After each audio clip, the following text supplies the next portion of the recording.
Hey guys, Space Jesus back here again. Is this a planet? Is this a planet? Is this a planet? Is this a planet?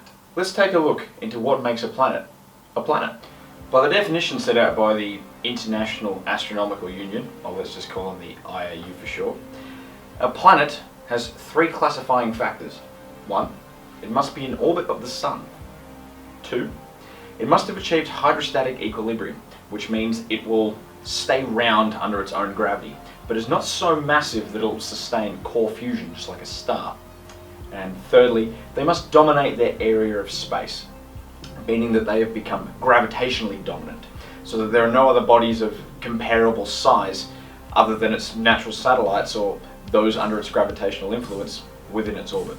Planetary scientist Alan Stern helped to devise a three-way categorization system to further break down these objects. First, we have the classic planets like Mercury, Venus, Earth, Mars, Jupiter, who tick all three boxes. Secondly, we have dwarf planets.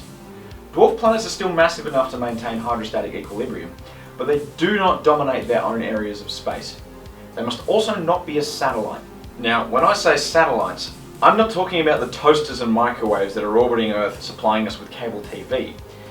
A satellite in astronomical terms refers to a body that orbits around a larger parent object. For example, the Earth and the Moon. The Moon is a satellite of the Earth. Now, as stated in the checkpoints before, a planet has to orbit the Sun, technically making it a satellite of the Sun. However, as solar orbit is one of our 3 points in our checklist, we can disregard it in terms for dwarf planets.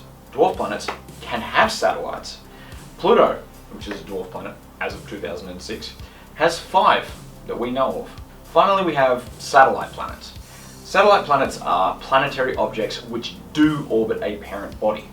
But to put it in the simplest terms, they're moons, like our moon, Luna, Phobos, Titan, Io, Hyperion, anything like that.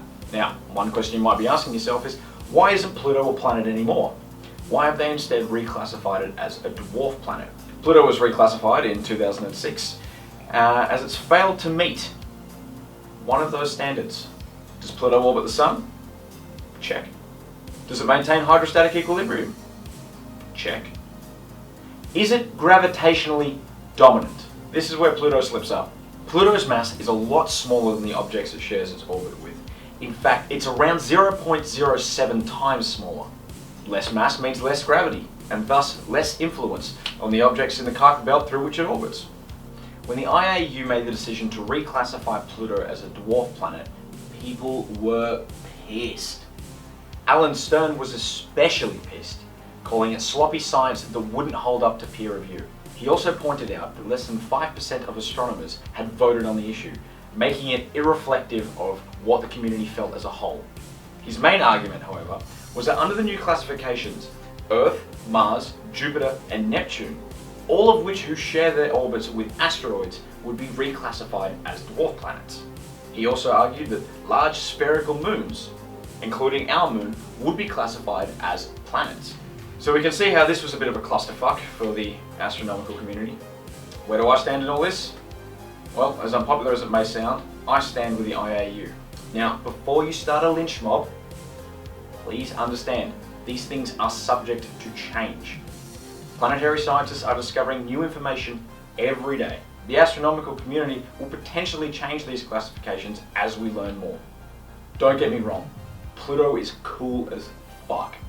Besides the fact that it's a wasteland of frozen methane, and there are geographical areas known as Brass Knuckles and Cthulhu Macula, who knows what other eldritch horrors are out there roaming its frozen hellscape of a surface. If men are from Mars and women are from Venus, politicians are from Pluto.